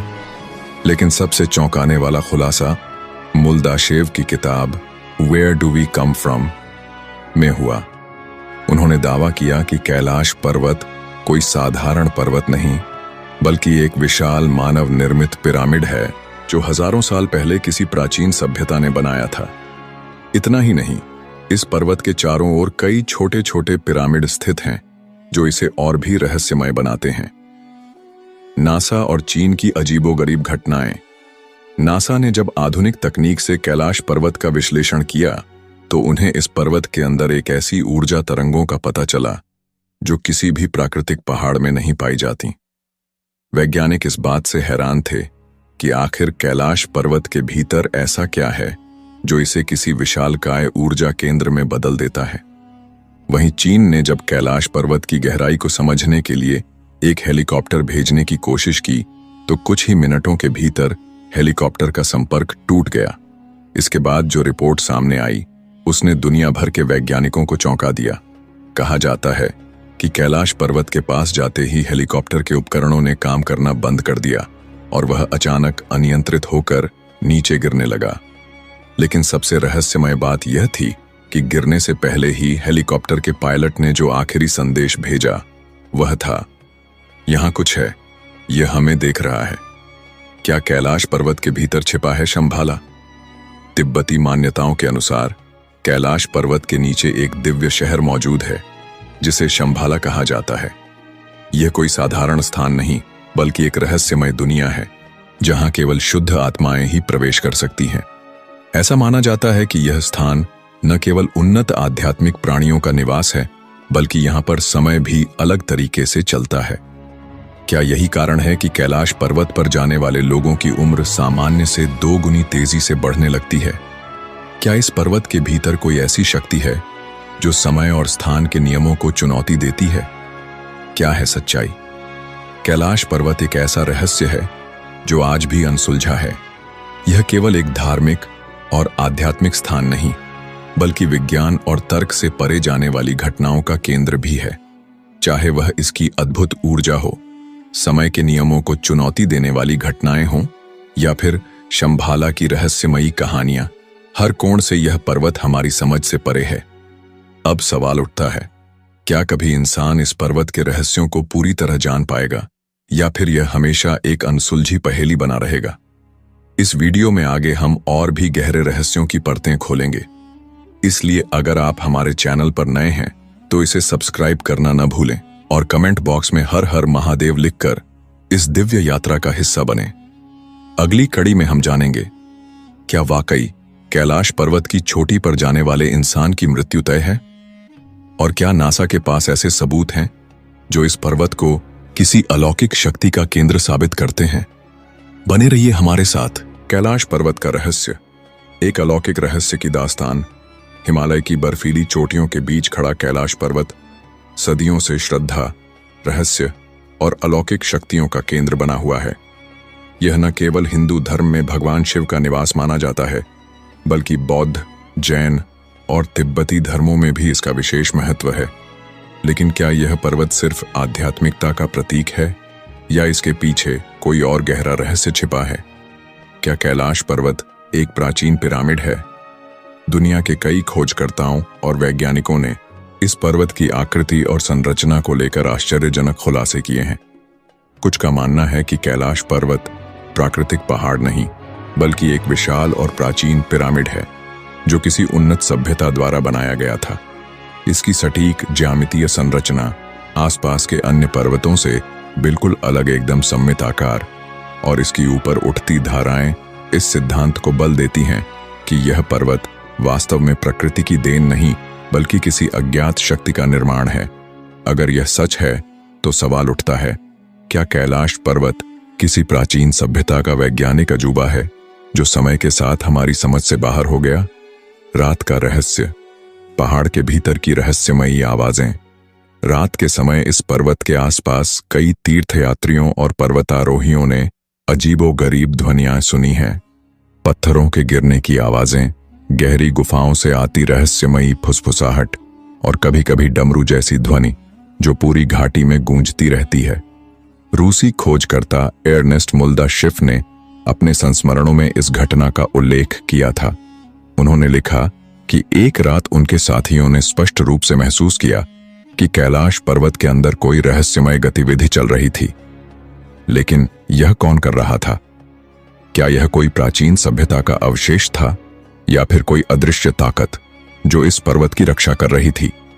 समय की गति का रहस्य। कैलाश पर्वत से जुड़ा एक और रहस्य वैज्ञानिकों को हैरान कर देता है। समय की गति का बदलना। तीर्थयात्रियों ने पाया कि इस क्षेत्र में उनके बाल और नाखून मात्र 2 दिनों में उतने बढ़ जाते हैं जितने सामान्यतः 2 हफ्तों में बढ़ते हैं। कई लोगों ने अनुभव किया कि उनके चेहरे की त्वचा और झुर्रियां तेजी से बदलने लगीं। क्या कैलाश पर्वत पर कोई टाइम डायलेशन जैसी घटना होती है, जहां समय का प्रवाह पृथ्वी के बाकी हिस्सों से अलग चलता है? उम्र बढ़ाने वाला पर्वत, रहस्यमयी पर्वतारोहियों की कहानी। एक और चौंकाने वाली घटना तब सामने आई जब कुछ साइबेरियाई पर्वतारोहियों ने कैलाश पर्वत की ऊंचाई पर चढ़ने की कोशिश की। उन्होंने महसूस किया कि जैसे जैसे वे ऊंचाई पर पहुंचते गए, उनका शरीर अचानक तेजी से बूढ़ा होने लगा। कुछ ही महीनों में उनकी उम्र इतनी बढ़ गई कि वे महज 1 साल के भीतर मृत्यु के करीब पहुंच गए। क्या यह कोई अज्ञात गुरुत्वाकर्षण शक्ति है जो कैलाश पर्वत पर मौजूद है, या फिर यह किसी दिव्य शक्ति का प्रभाव है जो इस पर्वत को मानव जाति से दूर रखना चाहती है? मानसरोवर और राक्षस ताल, 2 झीलों का अनसुलझा रहस्य। कैलाश पर्वत के पास स्थित 2 झीलें। 1. मानसरोवर झील, जिसे दुनिया की सबसे ऊंची मीठे पानी की झील माना जाता है। 2. राक्षस ताल, जो मानसरोवर झील के पास होते हुए भी खारे और अशांत पानी से भरी हुई है। मानसरोवर झील, यह झील गोलाकार है और इसका जल साफ, पवित्र और जीवनदायी है। कहा जाता है कि यहां स्नान करने से आध्यात्मिक शुद्धि प्राप्त होती है। राक्षस ताल, यह झील हमेशा अशांत और हलचल से भरी रहती है। इसका पानी खारा है और वैज्ञानिकों के अनुसार इसमें कोई जीवन नहीं पनप सकता। तिब्बती ग्रंथों के अनुसार इस झील का निर्माण रावण ने किया था और यहां पर वह ध्यान लगाता था। लेकिन सवाल उठता है, एक ही स्थान पर 2 इतनी अलग अलग झीलें क्यों हैं? क्या यह किसी ऊर्जा संतुलन का हिस्सा है, या फिर यह 2 विपरीत शक्तियों का टकराव दर्शाती है, एक दिव्य और एक आसुरी? रहस्यमयी ध्वनियां और प्रकाश की अद्भुत घटनाएं। कैलाश पर्वत के पास मौजूद तीर्थयात्रियों ने एक और चौंकाने वाली घटना का अनुभव किया। रात के समय आसमान में अजीब रोशनियां देखी गईं। कभी कभी ये रोशनियां तेजी से घूमती हुई प्रतीत होती हैं। कुछ ने डमरू की ध्वनि या ओम की गूंज भी सुनी। क्या यह केवल एक प्राकृतिक घटना है, या फिर यह कैलाश पर्वत की अलौकिक शक्ति का प्रमाण है? क्या कैलाश पर्वत के भीतर छिपा है कोई गुप्त द्वार? कुछ विद्वानों का मानना है कि कैलाश पर्वत के भीतर कोई गुप्त द्वार या गुफा प्रणाली हो सकती है, जो किसी प्राचीन सभ्यता या उन्नत शक्ति से जुड़ी हो। क्या यह स्थान किसी प्राचीन महायोगी या संत का ध्यान स्थल है, या फिर यहां कोई ऐसी तकनीक मौजूद है जो मानवता से अब तक छुपी हुई है? क्या कैलाश पर्वत वास्तव में भगवान शिव का धाम है? आध्यात्मिक दृष्टि से देखें तो कैलाश पर्वत की पवित्रता पर कोई संदेह नहीं कर सकता। यहां से निकलने वाली ऊर्जा तरंगें, गूंजती ओम की ध्वनि और अलौकिक अनुभव इसे भगवान शिव के साक्षात निवास के रूप में स्थापित करते हैं। लेकिन वैज्ञानिक दृष्टि से देखें तो यह पर्वत आज भी एक अनसुलझी पहेली बना हुआ है।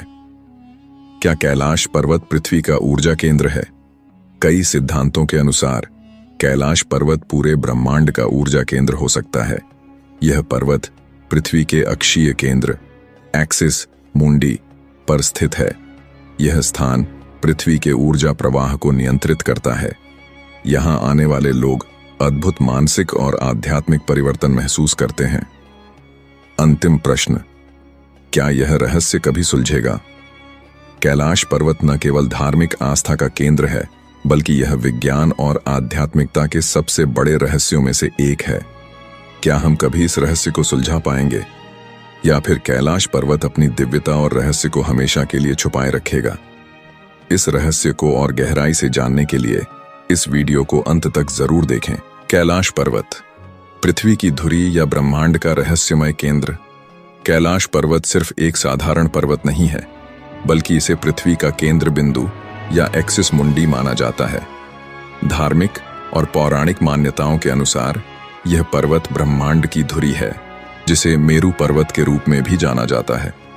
प्राचीन ग्रंथों में इसे वह स्थान कहा गया है जहां आकाश और धरती आपस में जुड़ते हैं। यह एक ऐसा ऊर्जा केंद्र है जो न केवल पृथ्वी को संतुलित रखता है, बल्कि समस्त ब्रह्मांडीय शक्तियों का संचालन भी करता है। क्या कैलाश केवल एक पौराणिक कथा है या इसके पीछे कोई वैज्ञानिक रहस्य छिपा है? हिमालय की कई ऊंची चोटियों को पर्वतारोहियों ने फतह कर लिया है, लेकिन कैलाश पर्वत आज भी अजेय बना हुआ है। ऐसा क्यों है कि यहां चढ़ाई करना लगभग असंभव माना जाता है? आखिर क्या कारण है कि हर बार कैलाश पर चढ़ने का प्रयास नाकाम हो जाता है? रहस्यमय बाधाएं और पर्वतारोहियों के विचित्र अनुभव। अब तक कई पर्वतारोहियों ने कैलाश पर चढ़ने की कोशिश की, लेकिन सभी को किसी न किसी अनजान शक्ति ने रोक दिया। कुछ ने बताया कि जैसे जैसे वे ऊंचाई पर पहुंचे, उनका शरीर थकान और कमजोरी से जकड़ने लगा। कुछ को गहरी मानसिक अशांति महसूस हुई, तो कुछ को रहस्यमय स्वप्न और दर्शन होने लगे। क्या यह सिर्फ प्राकृतिक प्रभाव है या कोई दैवीय शक्ति कार्य कर रही है? पौराणिक कथाओं में कहा जाता है कि कैलाश पर्वत भगवान शिव का निवास स्थान है और इस पवित्र पर्वत पर किसी मनुष्य को चढ़ाई करने की अनुमति नहीं है। कुछ मान्यताओं के अनुसार कैलाश केवल एक पर्वत नहीं, बल्कि एक आध्यात्मिक ऊर्जा का शक्तिशाली स्रोत है।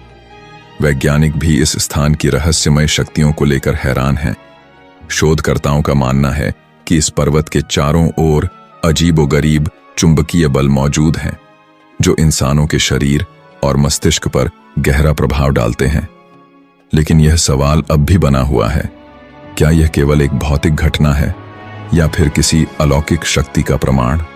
विश्व के प्रसिद्ध पर्वतारोहियों ने क्यों छोड़ दिया कैलाश पर चढ़ने का विचार? दुनिया के सबसे साहसी पर्वतारोहियों ने भी कैलाश पर्वत के रहस्यमय प्रभावों के आगे घुटने टेक दिए। रूसी पर्वतारोही सर्गेई सिटियाकोव की कहानी इस रहस्य को और गहराती है। जब उन्होंने कैलाश की चढ़ाई शुरू की, तो शुरुआत में सब कुछ सामान्य था, लेकिन जैसे ही वे शिखर के करीब पहुंचे, उनकी हालत अचानक बिगड़ने लगी। उन्होंने अनुभव किया कि उनका हृदय असामान्य रूप से तेजी से धड़कने लगा और एक अज्ञात भय उन्हें घेरने लगा। ऐसा लगने लगा जैसे कोई अदृश्य शक्ति उन्हें वापस लौटने का संकेत दे रही हो। अंततः उन्हें मजबूर होकर नीचे उतरना पड़ा, और जैसे जैसे वे नीचे आए, उनकी स्थिति सामान्य होती गई। इसी तरह इटली के प्रसिद्ध पर्वतारोही रीनहोल्ड मेसनर, जिन्होंने दुनिया की 14 सबसे ऊंची चोटियों को फतह किया था, उन्होंने भी कैलाश पर्वत पर चढ़ने से मना कर दिया। उन्होंने स्वीकार किया कि यह पर्वत किसी साधारण मनुष्य के लिए नहीं है। चीन ने क्यों लगाया कैलाश पर्वत पर चढ़ाई करने का प्रतिबंध? वर्ष 2001 में चीन ने पहली बार एक स्पेनिश पर्वतारोही टीम को कैलाश पर्वत पर चढ़ने की अनुमति दी। इस टीम के पास अत्याधुनिक उपकरण और पर्वतारोहण का गहरा अनुभव था, लेकिन जब उन्होंने कैलाश पर चढ़ने की कोशिश की, तो वे अजीब घटनाओं और अदृश्य बाधाओं के कारण असफल रहे। इस घटना के बाद चीन सरकार ने कैलाश पर्वत को मानव चढ़ाई के लिए अयोग्य और अपवित्र मानते हुए वहां चढ़ाई पर स्थायी प्रतिबंध लगा दिया। क्या वास्तव में किसी ने कैलाश की चोटी पर कदम रखा? ऐसा कहा जाता है कि 11वीं शताब्दी में तिब्बती बौद्ध योगी मिलारेपा ही एकमात्र व्यक्ति थे जिन्होंने कैलाश की चोटी तक पहुंचने का असंभव कार्य पूरा किया। लेकिन उनकी चढ़ाई को साधारण पर्वतारोहण नहीं, बल्कि एक आध्यात्मिक यात्रा माना गया। मिलारेपा तिब्बती बौद्ध धर्म के एक महान योगी और सिद्ध पुरुष थे, जिन्होंने कठोर तपस्या और साधना के बल पर चेतना के एक उच्च स्तर को प्राप्त किया था। कहा जाता है कि उनकी यात्रा भौतिक प्रयास नहीं, बल्कि उनकी आध्यात्मिक शक्ति का परिणाम थी। कुछ लोग मानते हैं कि उन्होंने अपने योग और साधना के बल पर अपने शरीर को इस तरह नियंत्रित किया कि वह भौतिक बाधाओं को पार कर सके। लेकिन इस यात्रा का कोई ठोस प्रमाण नहीं है और इस परंपरा का उल्लेख भी बहुत सीमित रूप में मिलता है। कैलाश पर्वत की छाया से उभरता स्वस्तिक और बर्फ पर उभरता AUM कैलाश पर्वत के रहस्यों में से एक है। सूर्यास्त के समय इसकी छाया से बनने वाला स्वस्तिक चिन्ह। जैसे ही सूर्य कैलाश पर्वत के पीछे डूबता है, पर्वत की छाया एक विशाल स्वस्तिक के रूप में उभरती है। हिंदू धर्म में स्वस्तिक को शुभता और ब्रह्मांडीय ऊर्जा का प्रतीक माना गया है। इसके अलावा जब कैलाश पर्वत पर बर्फ गिरती है और इसे दक्षिण दिशा से देखा जाता है, तो बर्फ की प्राकृतिक संरचना AUM के पवित्र चिन्ह का आभास कराती है। यह वही AUM है जिसे पूरे ब्रह्मांड की अनादि ध्वनि माना जाता है। कैलाश पर्वत, एक साधारण पर्वत या देवताओं का निवास। दुनिया में कई ऊंचे पर्वत हैं, लेकिन कैलाश पर्वत की रहस्यमयी शक्ति और आध्यात्मिक महत्व इसे सबसे अलग बनाते हैं। चाहे वह इसकी अपराजेय ऊंचाई हो, रहस्यमयी ऊर्जा या इसके दैवीय प्रभाव, यह पर्वत मानव जाति के लिए एक अनसुलझा रहस्य बना हुआ है। कैलाश हमें यह सिखाता है कि कुछ चीजें केवल भौतिक नहीं, बल्कि आध्यात्मिक और ब्रह्मांडीय शक्ति से जुड़ी होती हैं। यह पर्वत केवल एक चढ़ाई की मंजिल नहीं, बल्कि एक आत्मिक यात्रा है। तो क्या कैलाश पर्वत सच में भगवान शिव का निवास है? क्या यह सच में ब्रह्मांड की धुरी है, या फिर इसके पीछे कोई और बड़ा वैज्ञानिक रहस्य छिपा हुआ है? आगे बने रहिए, क्योंकि कैलाश पर्वत के रहस्य अभी खत्म नहीं हुए हैं।